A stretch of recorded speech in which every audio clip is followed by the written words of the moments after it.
Alger, comme Paris, attend le déroulement des événements dans le calme. Ceux qui pensaient que la réponse du GPRA allait provoquer la colère immédiate de l'Algérie se sont trompés. En réalité, l'appel au calme lancé par M. Paul Delouvrier a été entendu en Algérie. Lorsque l'on veut prendre la température d'Alger, il suffit de se rendre en un nombre de points bien déterminés qui, depuis quelques mois, sont devenus des lieux historiques, si je peux dire. D'abord, le gouvernement général, ce que tout le monde appelle ici le GG.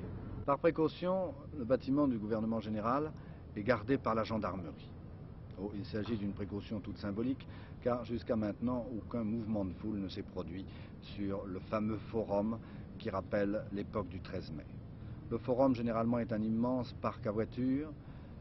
La garde mobile a simplement demandé que les voitures soient moins nombreuses sur la place, que la place soit dégagée. C'est vraiment le seul signe extérieur de la présence des forces de gendarmerie et de garde mobile. Quant au fameux balcon du 13 mai, vous le voyez, il a l'air bien calme. Et du forum, en descendant les escaliers, on passe devant le monument aux morts et on arrive au fameux plateau des Glières. Le plateau des Glières, c'était le point de rassemblement des Algérois en janvier dernier. C'était là où la foule se pressait auprès des barricades. Aujourd'hui, les pigeons ont repris possession du square et sur les bancs, les Algérois profitent du soleil du mois de juin. Ce balcon de la compagnie algérienne, vous l'avez vu à plusieurs reprises sur vos écrans au mois de janvier. C'était de là qu'Ortis lançait ses slogans à la population algéroise.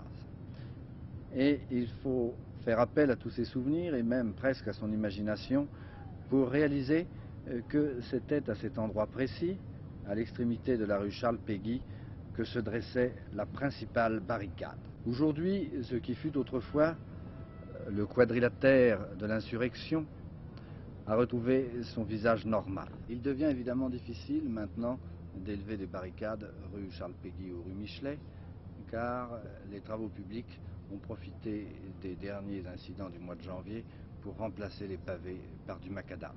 Or, faire des barricades en macadam n'est pas une chose tellement facile. Quant aux terrasses des cafés, ils ont retrouvé leur visage habituel. Même l'automatique, à côté du quartier des facultés, est en quelque sorte le point de ralliement de tous les étudiants d'Alger. L'automatique, aujourd'hui, ressemble au plus tranquille café du quartier latin de Paris. Quant aux facultés, elles sont un peu désertées. C'est la période des examens et ce qui fut autrefois le quartier général de la Gaillarde présente aujourd'hui un aspect très pacifique. Seules quelques affiches sur les arbres de la rue Michelet rappellent qu'il n'y a pas tellement longtemps, on votait encore à Alger. Mais qu'en pensent exactement les musulmans? Pour savoir ce qu'en pensent les musulmans, il suffit évidemment de se rendre dans la haute ville d'Alger, dans la Casbah. La Casbah qui est toujours assez impénétrable. Il est assez difficile de savoir exactement ce qu'en pensent ses habitants. La Casbah s'interroge. On discute beaucoup aux terrasses des cafés morts. On écoute souvent la radio. Lorsque l'on apprit que le FLN acceptait l'invitation du général de Gaulle, un immense espoir s'est élevé chez les musulmans. Mais après les tergiversations de ces premiers jours, cet espoir a fait place à une certaine inquiétude. Néanmoins, tout est calme dans le quartier musulman d'Alger, où rien ne se passe.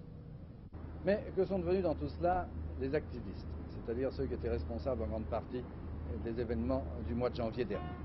Eh bien, vous savez qu'à la suite des événements de janvier, ils ont été complètement désorganisés. La plupart des mouvements ont été dissous et il faut maintenant qu'ils essayent de retrouver une structure. Ils s'y emploient déjà, il est inutile de le cacher. Ils ont fondé un nouvel organisme qui s'appelle le Front pour l'Algérie française. Et le quartier général de ce nouvel organisme est installé en plein centre d'Alger. C'est cette simple boutique d'un commerçant en pièces détachées qui abrite le quartier général du FAF. C'est au premier étage que sont recueillies les inscriptions. Les responsables du FAF prétendent avoir reçu déjà des dizaines de milliers d'inscriptions. Il est bien difficile de vérifier les chiffres qui sont donnés. Il est certain que dans les locaux, on rencontre des personnes de tout âge et de toutes conditions. On vient ici s'inscrire, remplir une fiche d'adhésion, mais on a l'impression souvent qu'il s'agit d'une inscription symbolique. En réalité, les activistes essayent de regrouper leurs forces, de se dénombrer, mais tout cela se fait dans le calme, sans la moindre excitation. On ne peut pas dire que le FAF soit un mouvement clandestin. Il s'est en effet installé au grand jour, puisqu'il a choisi d'ouvrir son quartier général face à la préfecture. Pour l'instant donc, on remplit des bulletins d'adhésion, mais personne ne pense à manifester. Il fait beau à Alger, il fait même très chaud. On est à la fin du mois de juin et les plages sont bien agréables. C'est la période des vacances.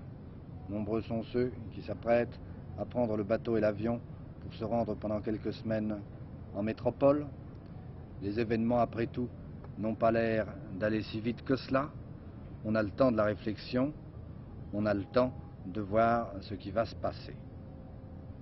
Telle est la physionomie générale d'Alger. Comme je vous le disais tout à l'heure, Alger attend.